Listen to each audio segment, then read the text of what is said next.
Hello viewers, আসসালামু আলাইকুম। আজকে একটি গুরুত্বপূর্ণ বিষয় আলোচনা করব। টিন সার্টিফিকেট কিভাবে বাতিল করবেন, এর প্রক্রিয়াটা আপনাদের বোঝানোর চেষ্টা করব। তো এরকম নতুন নতুন ভিডিও পেতে চ্যানেলটি সাবস্ক্রাইব করবেন এবং পাশে থাকা বেল আইকনটি বাজিয়ে দিবেন। তাহলে আর কথা না বাড়িয়ে শুরু করি ভিডিওটি। বাংলাদেশের নাগরিকরা আয়কর দেওয়া এবং বিভিন্ন কারণে ট্যাক্স আইডেন্টিফিকেশন নাম্বার বা টিআইএন টিন সনদ নিবন্ধন করে থাকেন। ন্যূনতম করযোগ্য আয়সীমার নিচে থাকলে বা টিন সনদের প্রয়োজনীয়তা ফুরিয়ে গেলে কিছু শর্ত পূরণ সাপেক্ষে টিন নম্বর বাতিল করা যেতে পারে। তাহলে আসুন জেনে নিই কীভাবে টিন সার্টিফিকেট বাতিল করবেন। টিন সার্টিফিকেট আসলে কি, আগে এটা জেনে নেওয়া জরুরি। জাতীয় রাজস্ব বোর্ড এনবিআর দ্বারা ব্যক্তি এবং ব্যবসায়িক প্রতিষ্ঠানের জন্য নির্ধারিত একটি অনন্য আলফা নিউমেরিক কোডই হলো টিআইএন। এটি সেই ব্যক্তি ও প্রতিষ্ঠানের নিকট থেকে কর আদায়ের উদ্দেশ্যে একটি অপরিহার্য শনাক্তকরণ ব্যবস্থা হিসেবে কাজ করে। এই কোড সহ ব্যক্তি বা প্রতিষ্ঠানের নাম, তাদের কাজের ধরন সম্বলিত নথিটিই হলো টিন সার্টিফিকেট। এই সনদ সরকারকে সঠিক রেকর্ড বজায় রাখতে, করদাতার সম্মতি নিরীক্ষণ করতে এবং কর সংগ্রহকে সহজতর করতে সহায়তা করে।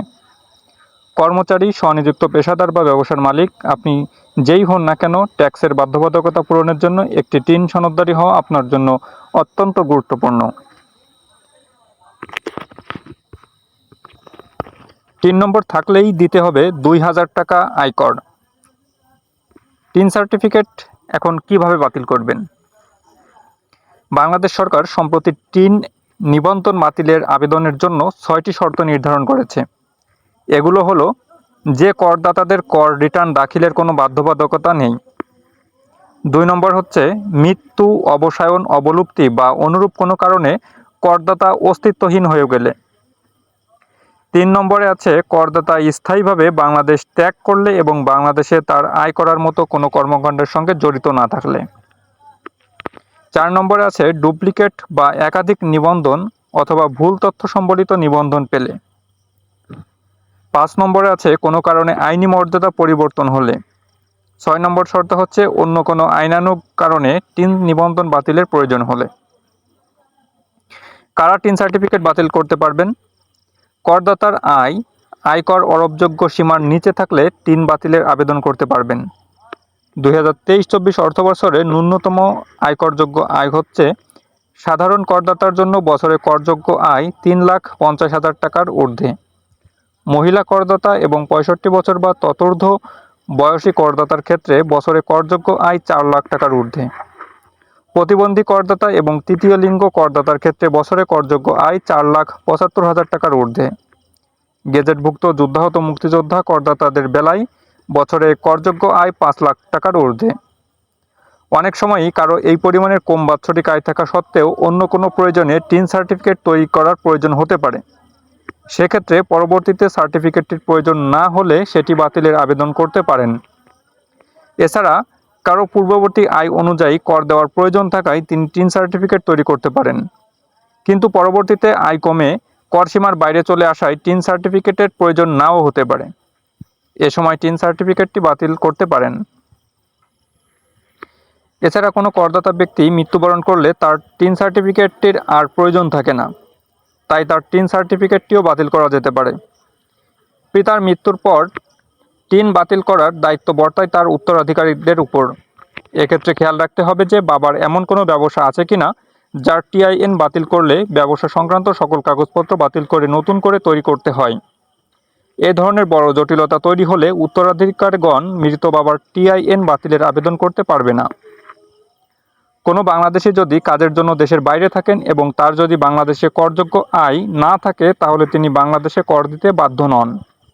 সেক্ষেত্রে তার বাংলাদেশে থাকাকালীন নিবন্ধিত টিআইএন সনদ বাতিলের আবেদন করতে পারেন। একজন ব্যক্তি মাত্র একবারই টিন সার্টিফিকেট করতে পারবেন, কোনোভাবেই একাধিক টিআইএন করা যাবে না। নিবন্ধনকারী বা কর কর্মকর্তা কর্তৃক ভুলের কারণে নিবন্ধিত টিনটির তথ্য ভুল হলে তা সংশোধনের জন্য টিন বাতিলের দরকার পড়ে। অনলাইনে টিন সার্টিফিকেট করবেন যেভাবে বাতিল করবেন সেটা হচ্ছে প্রয়োজনীয় যে কাগজপত্র লাগবে আবেদনকারীর বর্তমান টিন সার্টিফিকেটের একটি প্রিন্ট কপি প্রয়োজন হবে, জাতীয় পরিচয়পত্র ও তার একটি ফটোকপি প্রয়োজন, পরপর কমপক্ষে 3 অর্থ বছরের শূন্য কর রিটার্ন দাখিলের প্রাপ্তি স্বীকারপত্রের ফটোকপি। টিন সার্টিফিকেট বাতিলের আবেদন পদ্ধতি: টানা 3 বছর আপনাকে শূন্য রিটার্ন দাখিল করতে হবে। যেহেতু পরপর কমপক্ষে 3 বছর অর্থ বছরের শূন্য রিটার্ন দাখিলের প্রাপ্তি স্বীকারপত্র দেখাতে হবে, তাই আপনাকে আগামী 3 বছরের প্রস্তুতি নিতে হবে। অতঃপর টানা 3 বছর শূন্য রিটার্ন দাখিল করে যাবেন। প্রতি কর রিটার্ন দাখিলের পর একটি কর রিটার্ন প্রাপ্তি স্বীকারপত্র দেওয়া হবে। এগুলো পরবর্তীতে সংযুক্তির জন্য সংরক্ষণ করে রাখবেন।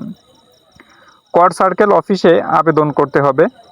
তৃতীয় বছরের শূন্য রিটার্ন জমা দেওয়ার সময়ই সম্পূর্ণ করতে হবে আবেদনের কাজটি। অর্থাৎ আপনাকে 3 বছর পর পর শূন্য রিটার্ন দাখিল করতে হবে এবং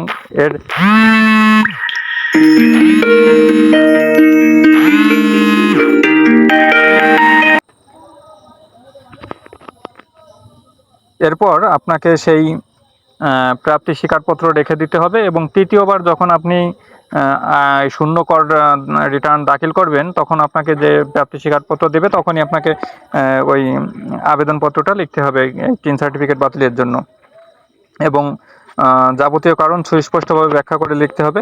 লেখা শেষ হলে বিগত 3 বছরের রিটার্ন প্রাপ্তি স্বীকারসহ পত্র সহ প্রয়োজনীয় কাগজপত্রগুলো সংযুক্ত করে আবেদনপত্র জমা দিয়ে দেবেন। এখানে উল্লেখ্য যে আয়কর অফিসে আবেদন জমা দেওয়ার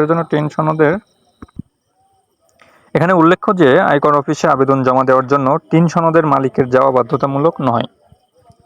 তিনি যেতে অপারগ হলে তার পরিবর্তে তার প্রতিনিধি হিসেবে যে কেউই আয়কর অফিসে উপস্থিত হয়ে দরখাস্ত জমা দিতে পারবেন। টিনের পরিবর্তে ব্যবহার করতে হবে ট্যাক্স রিটার্ন সার্টিফিকেটই টিনের পরিবর্তে ব্যবহার করতে হবে। টিন সার্টিফিকেট বাতিলের আবেদনের সমুদয় পদ্ধতিতে সরকার ঘোষিত কোনো রকম খরচ নেই, অর্থাৎ করদাতাগণ বিনামূল্যেই তাদের টিন সার্টিফিকেটটি বাতিল করতে পারবেন। টিন সার্টিফিকেট বাতিলের আবেদন পরবর্তী কার্যক্রম হচ্ছে, আবেদন জমা হওয়ার পর আপনার কর সার্কেলের উপকর কমিশনের কর্মকর্তারা আপনার কাগজপত্রগুলো ভালোভাবে যাচাই করে দেখবেন। সব কিছু ঠিকঠাক থাকলে আপনার টিন সার্টিফিকেটটি চূড়ান্তভাবে বাতিল হয়ে যাবে। এরপর নতুন করে টিন সার্টিফিকেট করতে পারবেন। বাংলাদেশের নাগরিকরা যেমন প্রয়োজনে ট্যাক্স আইডেন্টিফিকেশন নাম্বার TIN নিবন্ধন করতে পারেন, তেমনি এই সনদ বাতিল করতে পারবেন। টিন সনদ বাতিলের আবেদনের শর্তাবলী খেয়াল রেখে সহজে আবেদন প্রক্রিয়াটি শেষ করতে পারবেন। এই ছিল ভিডিওটি, শেষ করছি এখানে। ধন্যবাদ সবাইকে। আল্লাহ হাফেজ।